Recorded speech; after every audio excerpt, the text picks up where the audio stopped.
She walked into school wearing a dress she stitched from old curtains, and they laughed. The comments started as whispers in the hallway, then turned into loud jokes at lunch. "What thrift store threw up on her?" one of the girls said, while others giggled, snapping photos for their group chat. But what they didn't know was that behind every budget outfit was a young girl with big dreams and even bigger talent. This is the story of Maya, a teenager who didn't have the money to follow trends, but had the creativity to create her own. While most of her classmates shopped for the latest brands, Maya spent weekends learning how to sew, turning scraps and secondhand pieces into something completely her own. Fashion was more than just clothes to her, it was her voice. But no one was listening, not yet. At first, Maya tried to hide it. She stopped wearing her designs for a while, tried blending in, but something didn't feel right. She missed the colors, the textures, the feeling of turning something forgotten into something bold. So she went back to it, quietly, in her room, late at night, sketching, stitching, dreaming. Then came the moment that changed everything. A local fashion contest opened entries for teens. Maya hesitated. Could she really compete with kids who had access to expensive fabrics and famous designers as mentors? But deep down she knew this was her shot. She submitted a dress made from recycled denim and an old lace tablecloth. And what happened next? No one saw coming.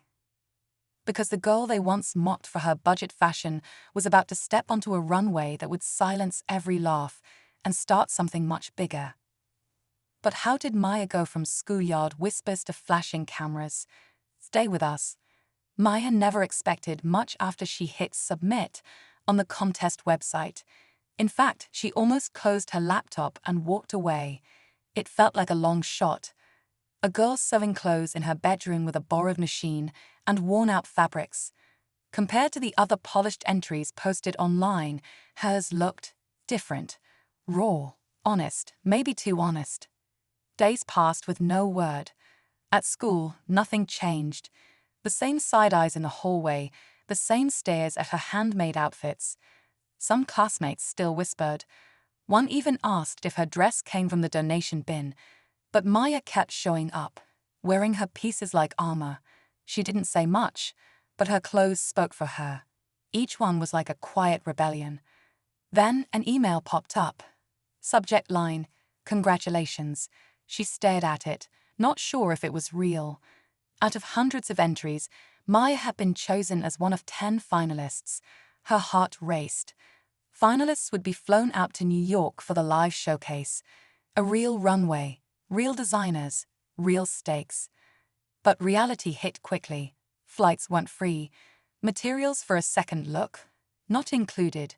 Maya's family tried their best, but money was tight. Her mom picked up extra shifts, and Maya worked weekends at a local cafe, saving every tip. Still, it wasn't enough. She had 2 weeks to create something new, something bold, something that would prove she belonged. With only scraps, borrowed tools, and a dream she got to work, her room turned into a creative storm, fabric everywhere, sketches taped to the walls, pins in every corner. But as the showcase date crept closer, so did doubt. Was she just a girl playing dress-up in a world too big for her? Or was she really ready for the lights, the cameras, and the critics? As the showcase in New York grew closer, Maya's excitement started mixing with something heavier: pressure. The kind that sneaks up on you when people finally start noticing. Her inbox began to fill with messages, some kind, others not. One classmate sent a message that just said, "Don't embarrass yourself." Another left a comment on her post, "Hope patchwork chick is trending." Maya didn't respond, she just kept sewing. But behind closed doors, she was scared. What if they were right?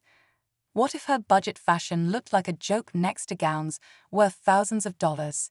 She tried to stay focused, but every little mistake felt bigger now. A crooked stitch. A mismatch in color. She kept thinking, asterisk, this dress has to be perfect. Asterisk, but perfection felt impossible with scraps and second-hand zippers. At school, things got weirder. The same people who used to laugh now acted curious. One girl from the popular group started asking questions about her design. Another suddenly followed her on social media. Maya didn't know if it was genuine or just because she was trending a little. She kept her guard up. Meanwhile, at home, her mom worried. "You don't have to prove anything to anyone," she said, watching Maya stay up night after night. But Maya felt like she did. She wasn't just sewing anymore, she was fighting for a chance. A chance to be seen, to belong, to break out of a world where people like her were always overlooked. Then, 3 days before her flight, disaster hit. The zipper broke. Not just any zipper, the only one she had left for the final piece. She panicked, digging through every box, calling local shops. Nothing. Time was running out, and Maya knew, if she didn't fix this fast, her dream might not even make it onto the runway. Maya stared at the broken zipper like it was mocking her. She'd come so far, sleepless nights, saving every dollar, blocking out the noise. And now, something this small could ruin everything. Her hands shook as she tried to force it back into place, but the teeth were bent. It was useless. She wanted to cry, scream, give up. But instead, she just sat there frozen as the clock kept ticking. The next morning, with just 48 hours left before her flight, she took the bus across town to a tiny thrift store she remembered from years ago. It wasn't fancy, barely organized, but Maya hoped for a miracle. She dug through bins, racks, even asked the owner if they had any spare zippers in the back. Nothing. The stress was overwhelming. Her mom called, asking if she was okay. Maya lied and said she was fine. Back at home, she stared at her half-finished design. It was beautiful. Layers of faded denim, stitched with delicate lace, sharp angles softened by flowing lines. A piece that told her story. But without that last zipper, it couldn't be worn, and time was running out. Online, she saw the other finalists posting teaser photos. Satin, silk, sparkle, everything she didn't have. The pressure sank deeper. Everyone was watching now. Even people who used to ignore her were now waiting to see what she would show up with, or if she'd even show up at all. Then late that night, a knock came at the door. Maya hesitated. When she opened it, someone she least expected stood there, someone from school, holding a small fabric bag. "I heard you needed this," they said quietly. Maya looked down, heart pounding. Inside the bag was something small, but it just might change everything. Maya stared at the small fabric bag in her hands, almost afraid to open it. The person standing in front of her, Leah, was one of the same girls who used to laugh at her outfits. For a second, Maya didn't know what to say. Leah looked down, almost embarrassed. "My sister's in fashion school," she said quietly. "She had extras. I figured, maybe it could help." And just like that, she turned and left. Inside the bag was a brand new silver zipper. Not just any zipper, one sturdy enough to hold her design together on the runway. Maya clutched it like it was gold. But even as hope flickered back to life, something else crept in, doubt. Why now? Why help me? She didn't have time to figure it out. She worked through the night, attaching the zipper, doing final touches, double-checking every seam. Finally, the piece was ready. But just as she zipped the garment onto the mannequin, her phone buzzed. It was an email from the contest organizers.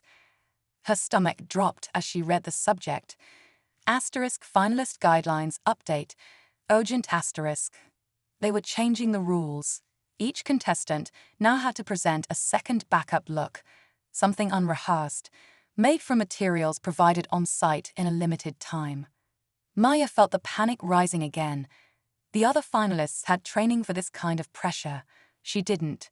No studio practice, no fashion mentors. Just her and whatever scraps they handed her backstage. Her flight was in 6 hours. She barely had time to pack. No way to prepare a second design. No clue what materials she'd even get. And yet, she couldn't shake the feeling that this last-minute rule wasn't random. Someone didn't want her there. Someone wanted her to fail, publicly, and she was walking straight into it. The runway lights were blinding. Maya stood backstage, heart pounding, surrounded by designers in luxury fabrics and sleek tools. The last-minute twist had thrown everyone off, but Maya could feel it. Some of them were still confident. She wasn't. The materials handed to her were rough: burlap, plastic trim, scraps of netting. She took a deep breath. This wasn't new. She had always made the best of what she had. Time was tight. Just 2 hours to create a second look from scratch. No patterns, no sketches, just instinct. Maya worked like her life depended on it, hands moving fast, mind racing. She cut, pinned, and stitched with everything she had. Around her, the other finalists moved like clockwork. Some smirked at her pile of cheap materials, but she didn't care anymore. This wasn't about proving them wrong. It was about proving herself right. When her name was called, Maya stepped onto the runway in her original denim and lace design. The crowd fell silent. Then came a slow wave of applause that grew louder with each step she took. Cameras flashed, judges whispered. But it wasn't until her second look, crafted from nothing but burlap, netting, and safety pins, that the room truly reacted. Gasps, cheers, a standing ovation. Backstage, a judge approached her. "You don't just design clothes," she said. "You tell stories." Maya smiled, finally breathing.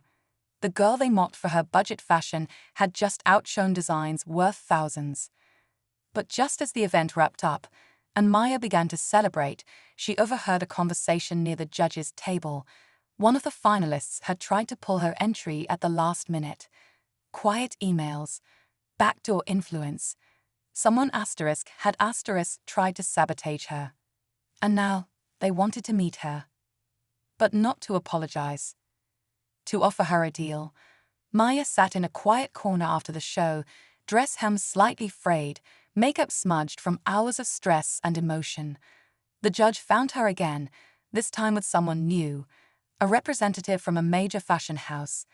They didn't talk about the sabotage. No need. The look in their eyes said it all. They had seen what Maya could do under pressure, with almost nothing, and they wanted her on their team. Not just as a guest or intern, but as a young designer with a voice. She listened carefully, cautious but curious.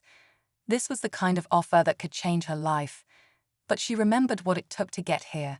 The nights sewing by flashlight, the stares, the cruel comments, the moments she almost quit. She wasn't going to trade her story just to fit someone else's mold. So Maya said yes, but on her terms.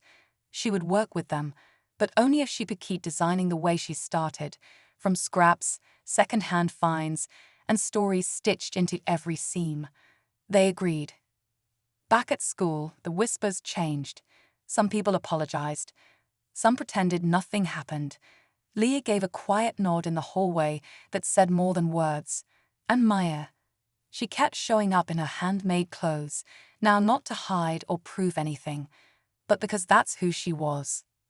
Months later, her first collection dropped. The label, From Threads. A tribute to where it all began. Budget fashion, upcycled design, runway impact. Maya's story reminded people everywhere that fashion isn't about price tags, it's about perspective. And sometimes, the girl they mock today becomes the name they wear tomorrow. Because real style, it starts from within, and Maya had it all along.